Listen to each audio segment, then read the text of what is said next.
Hey guys, we have finished the 2023 season when it comes to the racing, and let's go ahead and dive into it because we had some embarrassing moments, we had some wild moments, and it just all accumulated to we have 3 champions. We have a repeat champion and we have 2 new champions, so let's go ahead and dive into it. We're going to go ahead and start off with the Xfinity race because that one was kind of a less lackluster, for a better term, when it comes to the racing that happened. So let's just go ahead and jump into it and look at how everything finished off and go from there. So our qualifying and lineup, we had kind of pretty much the same thing happening. 19 car was very solid no matter who's in it. We had 21 car was very solid, 20 car very solid, the 18 car was solid. Going on with our qualifying, so starting the race, top 5, we had Sheldon Creed sitting 5th, Myatt Snyder in the 19, 4th, John Hunter 3rd, Austin Hill 2nd, Sammy Smith 1st. Going along with this race, Justin Allgaier had an issue at the very beginning. He was, I say issue, he was very bold, we're going to say. He tried to make a move with John Hunter, and he got spun around, and luckily it wasn't going to hurt him doing it that early. I think if you're going to make some kind of a bold move, you do it then. He did have to run a few laps scuff tires, which I don't think it really caused that big of an issue. But finishing stage 1. Now remember, stage points don't really matter in this. It's all where you finish, which I think ultimately, I think Kevin Harvick put it out there with Dale Jr. It's one of those things that I wish more points from the rest of the season kind of fell into it and see where you place, not just where you finished the last race. So that's one of those things that's kind of iffy. But just looking at it, I mean, you're finishing, just a background on these races, you get to that championship 4, which ends at Martinsville as it did this year. Everybody resets on a clean slate, so it's wherever you finish in the race that you're running, which we'll talk about it in the Cup Series. Kind of stinks for one of the drivers who had a failure out of his control. So moving forward, our stage finishing top 5, Sam Mayer 5th, Austin Hill 4th, Chandler Smith 3rd, Cole Custer 2nd, John Hunter 1st. Our championship 4s were Cole Custer, John Hunter, Justin Allgaier. I believe it was wow, I'm drawing a blank. Sorry guys on that 4th one, but the last, I think it was Sammy Smith in the 18. So just looking at everything here, Sam Mayer, excuse me, I think that's who it was, not Sammy Smith. Anyway, going forward with that, this race was, it had some fun parts. Nobody really got out to a super crazy lead. Everybody kind of came back and ran with each other to an extent. Going into stage 2, we finished stage 2 with Chandler Smith 5th, Austin Hill 4th, John Hunter 3rd, Sam Mayer 2nd, Cole Custer 1st. And then just kind of looking at that, Allgaier was 9th. So moving over into the end of the race, it turned out to be kind of a wild one, as a good race to watch. We had one of the restarts, and this is, John Hunter was leading towards the end, and I thought he had it in the books, and something happened to his car. I think they said a tire was going down. I can't fully remember what they were mentioning with that, but he ended up dropping back and eventually didn't win the race. Allgaier luckily got up there. He got back up there. He was contending back and forth. It was something crazy to see if he could actually go back out there and see what he could do with the race and see how it ended. We did finish pretty much on a overtime race. We had Anthony Alfredo spin to give us our last caution at 196. Hemrick had some, or Mosak had some issues. So, I mean, we had a few ups and downs on things. As I was saying, John Hunter hit the wall on the last lap, so it kind of spilling the beans there. He did not win. So let's go ahead and look at our race finish. We'll go ahead and do top 10 here. We had Casgrala had a strong finish, being in the right spot, and 10th. Sammy Smith 9th, Chandler Smith 8th, Austin Hill 7th, Josh Berry 6th, Sam Mayer 5th, Riley Herbst 4th. He's had a really good season. I can't wait to see what he's going to do next year. Hopefully he can get past some of his, as Corey LaJoy says on his podcast, pit road woes, and come out to do something better than that. Allgaier 3rd. He had a strong coming back from starting at the end. As I was saying, he spun and caused the first caution when he was trying to be very aggressive and getting in there. Sheldon Creed 2nd. A good running, good, sticking it to RCR, if you want to call it that, finishing 2nd. And then our winner and champion for the 2023 Xfinity Series was Cole Custer. And, it was going to be probably between him and John Hunter until John Hunter hit the wall. I think he had a tire going down, like I was saying, and that kind of caused him that issue. But, overall, I think it was some great racing. I expected something sparks between Austin Hill and Sheldon Creed just because of the fallout from Martinsville that we talked about before. Andy Petrie did come out and apologize for that, but RC never did, and it doesn't surprise me with RC not apologizing, coming out for RCR. Anyway, so we have our winner here, Cole Custer. That was one of those. Good fight to the end. Great racing, I think. Couldn't expect anything less than that. Moving on, we'll go ahead and jump right into the Truck Series. So, Truck Series, in my opinion, hit it off on a bad foot from the get-go. And I say that because, one, you're starting the race at 10 Eastern, or as apparently people like to say on social media, ET. I think that's silly and stupid, and I called out a couple people for that. Anyway, off my soapbox for that. But, we had an embarrassment start, if you ask me. Starting 10 Eastern, so, half your viewership is watching it at 9 or 10, mostly 10. And then you have your broadcast crew, which I hope this changes next year in 2024, because I think it's also another embarrassment, was the Fox broadcast crew was calling this race from Charlotte remotely. I get it, 2020, you kind of have to. They should have brought them out there. I don't know if it's one of these, don't want to cross ties with NBC, but they've done it in the past, so I don't I don't know. It's one of those things that's like, oh my goodness, why in the world are we doing this? Anyway, let's go ahead and... So that's why it caused it a little bit. And then let's go ahead and dump into our qualifying and our lineup here. The lineup, our top 10 here. Top 5, we'll go ahead. Chase Purdy starting 5th. Zane Smith 4th. Nick Sanchez 3rd. Ty Majeski 2nd. Corey Heim 1st. So you have those guys starting out there. Corey Heim, he's one of your championship 4s. Ben Rhodes starting 6th, another one.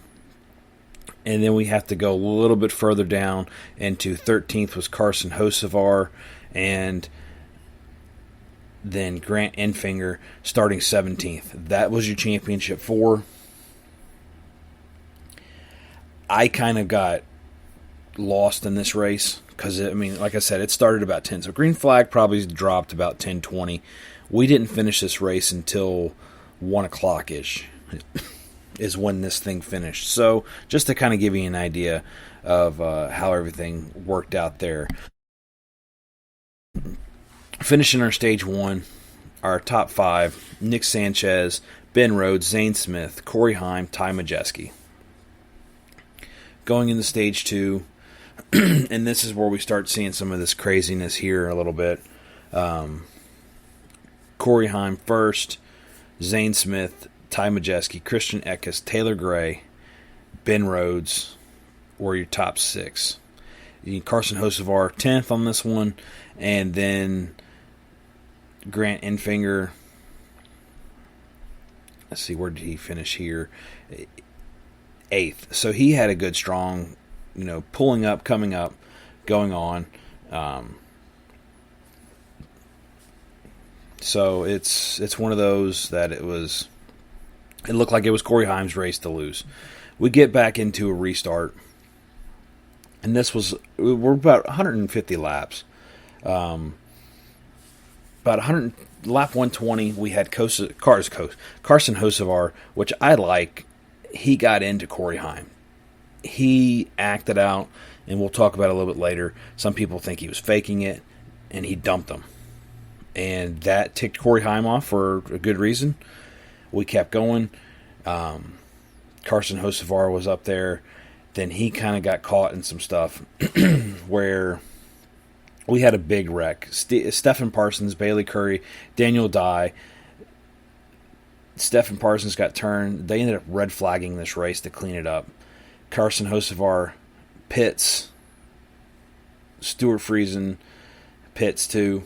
Come in there, and then we go in and look at everything, and next thing you know, Corey Heim keeps battling up to the top. So, I mean, you had Ben Rhodes goes up there a lot too.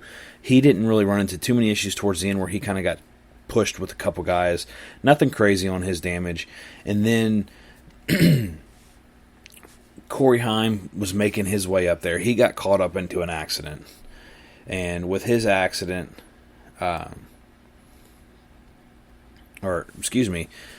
he caused an accident. But let's back up a little bit on that one. So, you had Grant Enfinger up there. I think he ended up leading. Ben Rhodes was second. And so you had Corey Heim, who his car, they claimed that he couldn't get up there. He was running pretty solid. Carson Hocevar put new tires on. He was starting to march through the field. He started getting closer to Corey Heim. Corey Heim ended up dropping back, which nobody really talks about too much. He dropped back, and he took out Carson Hocevar, and that was a retaliation he pretty much said on the radio, which you can't say things like that on the radio and want to pull the victim mentality afterwards. So you had that incident, which was just embarrassing, and then we go moving on, the restart zone and everything like that, towards our last few laps here. Now, this was supposed to be 150 laps. We ended up finishing on lap 179, and Grant Enfinger got caught up with somebody missed a shift. I can't remember who it was. Zane Smith missed a shift. He runs into Ben Rhodes a little bit and spins him. He spins Zane Smith. So Ben Rhodes is up there. Christian Eckes is up there. He kind of bumps into Enfinger. Just racing. That's one thing about Phoenix is when you're coming out of the start, and since it's a smaller track, you don't have the dual lines, so you can drop down onto the apron, and that apron is huge coming out of pit road, so everybody kind of just drops to cut the corner. And with that, Eckes kind of bumped into Enfinger, messed up his truck. He had to go in. He went in and got tires. So he's starting like 24th or something like that. He ended up working his way with the other cautions that they had on restarts, getting back up, almost up to the very front. And he almost won this thing. I think Corey Heim ruined this win for Grant Enfinger. I think it was his win, and just Corey Heim being this is a proper time RC, if you ever listen to this, which you don't, to be an idiot, and he was an idiot. Call somebody an idiot, and he just boneheaded what he did with Hocevar. Hocevar's not off the hook on this either. I think he made an embarrassment of himself, because I thought he was doing pretty decent in Cup Series coming up, and he's going to Spire next year, and then he makes these boneheaded moves that makes you question things. So Ben Rhodes gets up there. He ends up going out there and getting pretty close. And, I mean, these guys didn't win this race, but again, it's one of those things that if you're in the championship 4, you just got to finish better than the other 3 guys. And so going into our top 10, so our winner was Christian Eckes. He ended up getting the win and doing well at the end after that run-in with Enfinger. Jake Garcia got second, Chase Purdy third, Jesse Love fourth, and then our fifth and sixth place are our 1-2 in the championship 4.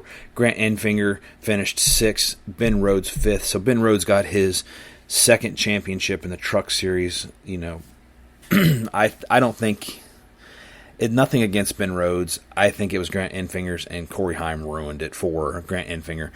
Ben Rhodes, he did his thing, which his big thing right now is get drunk and have a wild press conference. He did it when he won his first one, and then he did it again. I think he just makes himself look like a fool.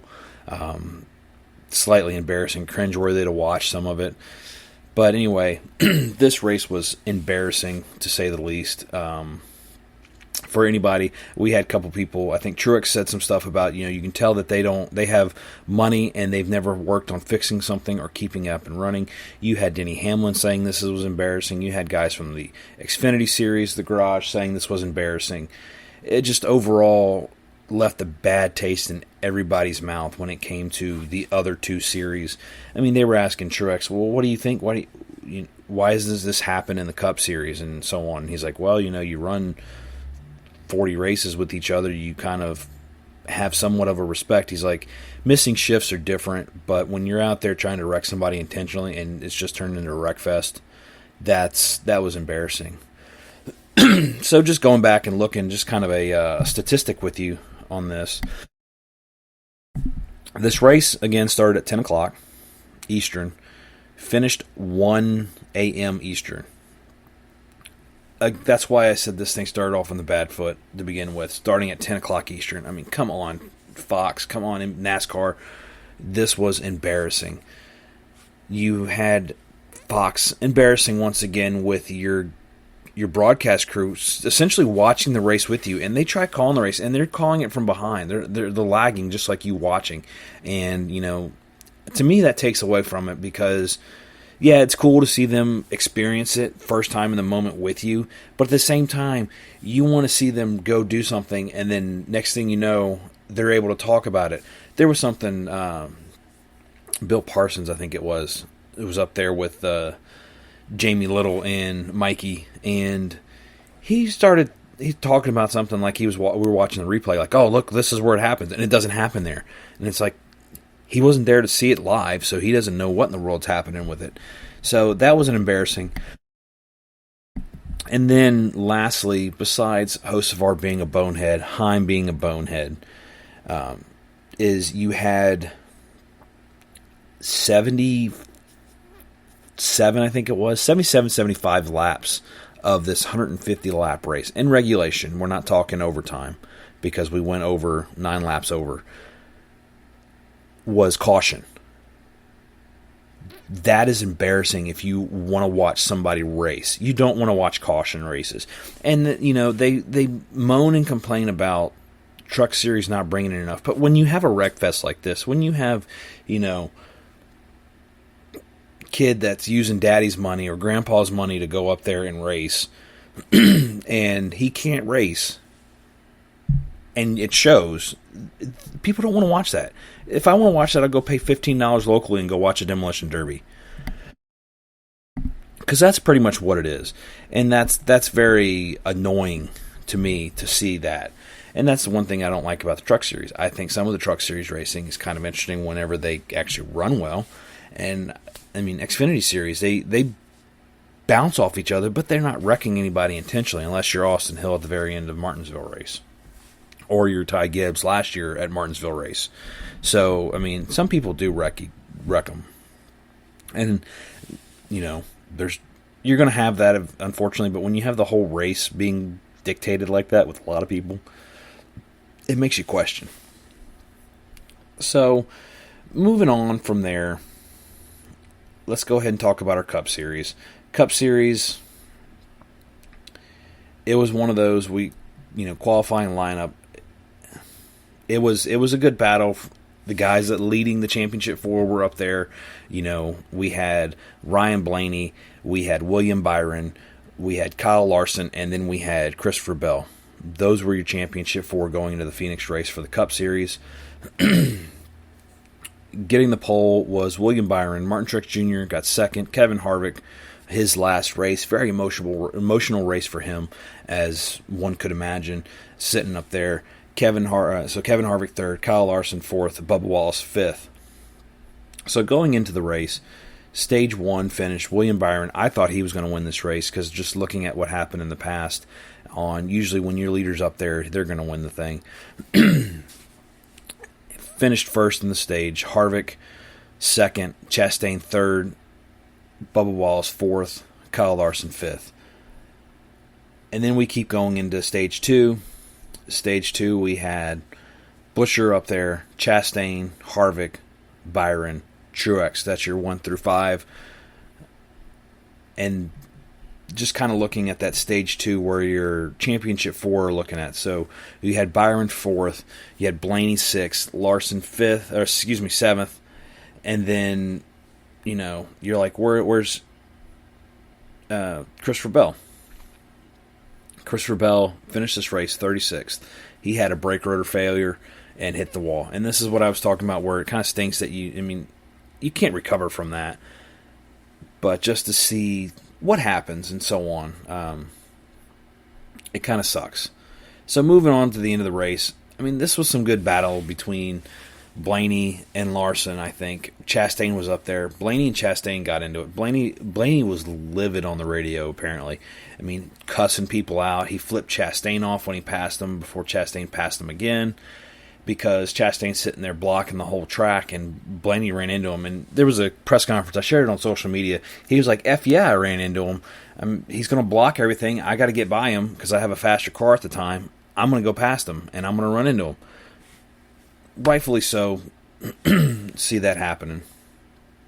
Anyway, Ross Chastain finished the race. Ryan Blaney is your champion. I'm glad to see it. Good dude. Kyle Larson finished third. William Byron fourth. Truex finished sixth. Buescher fifth.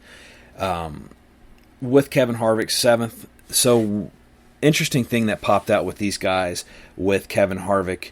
In his very first race, Jeff Gordon in the 24 got the pole. His very last race, William Byron in the 24 got the pole. And then they said it was Steve Park won the race in the one car on his first race, and Ross Chastain in the one car. So it's kind of crazy to see that bookend and how everything kind of closed up on each other. And I think that was kind of neat to see. I think it was slightly embarrassing with this race.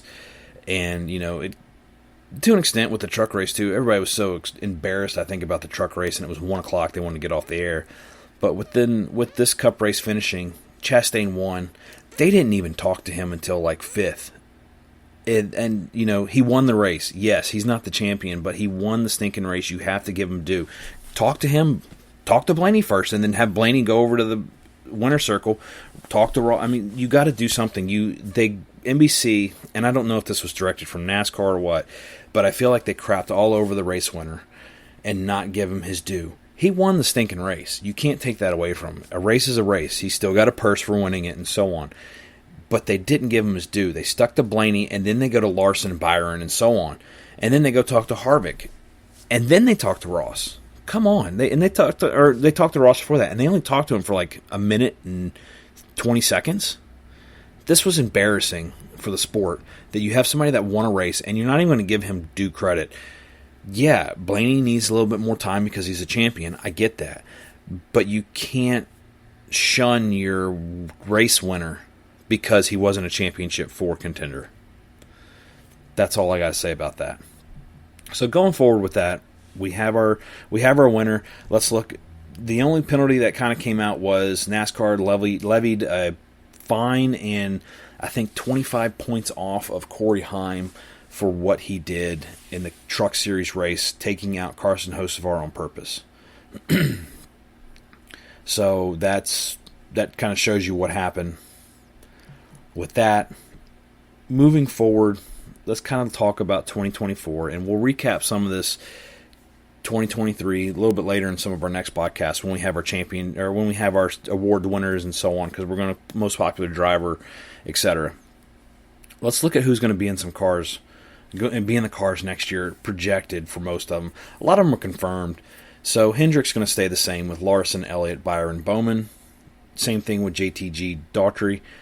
Stenhouse is going to be in there. It's rumored that Ty Dillon's going to be taking over the 16 and moving Allmendinger down to go for an Xfinity championship. That's still up in the air. Daniel Hemrick moving up to the 31 because you have Justin Haley moving over into Rick Ware. RCR is not changing. Austin Dillon, Kyle Busch.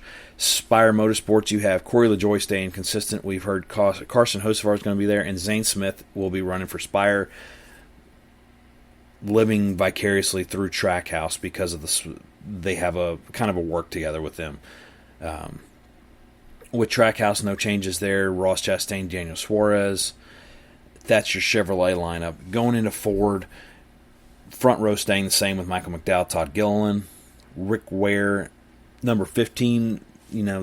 This person that I was looking at the data from, he's kind of thinking maybe Almirola, Newman, Yaley, and others. It's going to be a rotational car.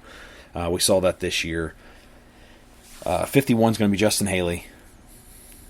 And then we go into RFK Racing. No changes there. Stewart-Haas Racing. Josh Berry's confirmed in the 4. You got Briscoe in the 14. Ryan Preece in the 41. And everybody, including myself, thinks that Noah Gragson has a deal done to go into the 10 car for Stewart-Haas. Penske, no changes. Cindric in the 2. Blaney, 12. Logano, 22. Harrison Burton's back with Wood Brothers. And then we go into our Toyota camp, and we have Newcomers Legacy Motor Club. You have John Hunter Nemechek in the 42, Eric Jones in the 43, Joe Gibbs, no change, Hamlin, Truex, Bell, Ty Gibbs, and then in 2311, no change, Bubba Wallace, Tyler Reddick. So that's what we got to look forward to. Some changes coming next year. It's going to be interesting. I'm ready for the Clash to go away from the Coliseum, but it's here to stay, unfortunately, for this year. North Wilkesboro got a repave, so it's going to be interesting to see how that runs. Any of the data that they collected last year is probably not going to be worth anything. You have that going on. And then you have our award ceremony that's going to be coming up some point soon. I think that's in December. I'm not 100% sure. You have your most popular driver going, so guys go out and vote for your most popular driver. Ty Gibbs won the Rookie of the Year in the Cup Series. And, it's going to be interesting to see what happens next year. And when we get some more information on some of these other drivers coming in, we have more rumor. I think it was actually confirmed. Frankie Muniz is going to the Xfinity Series. So he's going to be running Xfinity Series races next year.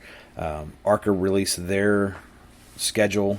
They are moving pretty much from Pocono to Dover this year. Claims that they didn't get a sponsor for the Pocono race, but in my opinion, I think the General Tire 150 or whatever it was called at Pocono ended up moving their sponsorship over to Dover. Dover's going to be running ARCA for the first time, from what I saw. So it's going to be interesting to see what happens through there. We have a lot more information to unpack going forward. We got some guys. Josh Berry's going to be running in Kevin Harvick's car over the offseason. I think some dirt racing to kind of get used to it. He's going to be running with Rodney Childers as the crew chief, so they can kind of start working on some stuff. I know Kyle Larson is going to be kind of working on some dirt racing. And then you have the Chili Bowl coming up in January, where you're going to have a lot of these guys. Like Christopher Bell goes and runs that. So we have a lot more racing to cover in the off season before we get back into the January, February of the NASCAR season starting up again. So stay tuned. Keep following along, and hope to see you guys next week. And you guys have a great week, and talk to you soon.